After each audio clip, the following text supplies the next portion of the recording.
Hi, hello everyone. This is Chakit from VAC Global Education. In this video, we are going to discuss about the latest update, what is happening in New Zealand study visa. So watch this video till the end so that you get the complete information. I'm going to discuss about the funding, sponsorship, eligibility, education loan, spouse visa. All these things will be discussed in detail. So watch this video till the end. I'm sure you will have queries regarding all these areas. So if you will watch this video carefully, then your doubts will be over. So let me start with the eligibility first. So now when you talk about the eligibility, there are two key major factors which come into the place. One is your gap in terms of when did you complete your last education, and second is your percentage. Third is your relevancy of the program. So I'm going to discuss all these three things in detail. So first, let me talk about the age factor. So in New Zealand, even if your age is 30, 35, 40, 45, even 50 years old, you are still eligible to get the admission as long as you are able to give them the proof of the work experience which you have done during this time. That is the age factors and the gap. The second is your percentage. If you talk about the percentage, the university requirement is 60% and above. The polytechnics will take you somewhere above 50% and above, and there are some good private colleges also which will take you if your percentage is low. However, if you have the work experience to compensate that percentage, you are good to go.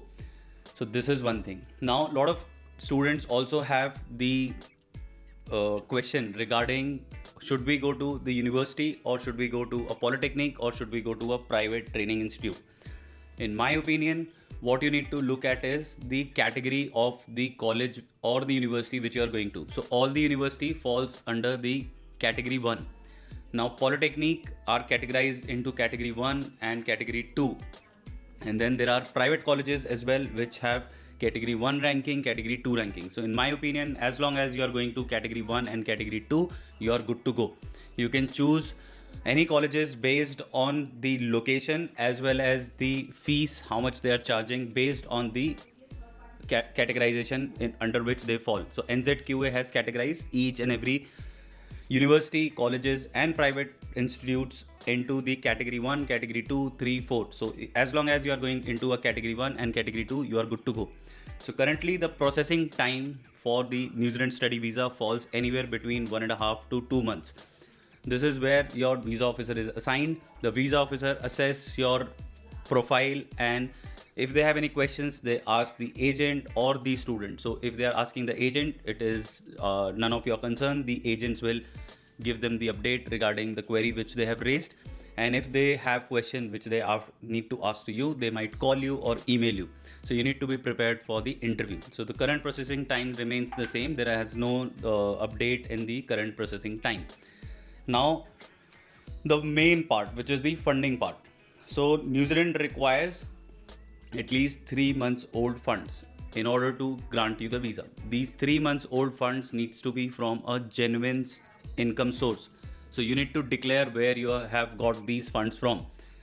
The funds can come from your provident fund. If you have got the money disbursed from the provident fund, there will be situations where you have taken the education loan and you have got the funds disbursed. There can be a situation where you have sold the property and you have got the funds. So as long as the genuineness of the fund is there, then you are good to go. Now, how much fund is required? When you talk about how much fund is required, the funding required is your complete tuition fees and the complete living expenses for the entire duration of your program. So for example, you are going to a college where the fees is for like the duration of the course is 1 year. So you will show 1 year tuition fees, 1 year living expenses plus 3 to 5 lakh rupees extra, so that you are able to cover your other requirement like air ticket, your travel money, all that thing is covered. If your course duration is 1.5 years, then you would need to show the funds for the complete 1.5 year duration for your tuition fees as well as for the living expenses. So living expenses in New Zealand is $20,000 for 1 year. So if your duration of the course is 1.5 years, then you need to show them the funds for 30,000. Now for the bachelor students, you would need to show the entire funds for the complete tuition fees as well as the living expenses. This is how it is going to work, plus additional 3 to 5 lakhs for your travel and forex money and any other requirement which you might have. Now the update regarding the spouse visa. If you talk about the spouse visa can only be applied after getting the student visa approval. Even if the student has got the AIP, which is approval in principle, you can lodge your file for the spouse visa. The spouse need to show some funds to cover the living expenses for them. They would need to show the work experience documents, the ITR, source of income, all those things needs to be there. There can be recent funds, that's not a problem. And this is the information which is listed on the immigration website. So you can do check out that information on their website also. Now, another major critical point is your education loan. What kind of education loan is accepted in New Zealand? So there are two type of education loan which you or anybody can take. First is your secured loan, the other one is unsecured loan. Secured loan is where you have given them a security, like for example you have mortgaged a property, you have mortgaged an FD which was an old FD. You can take the secured loan based on that.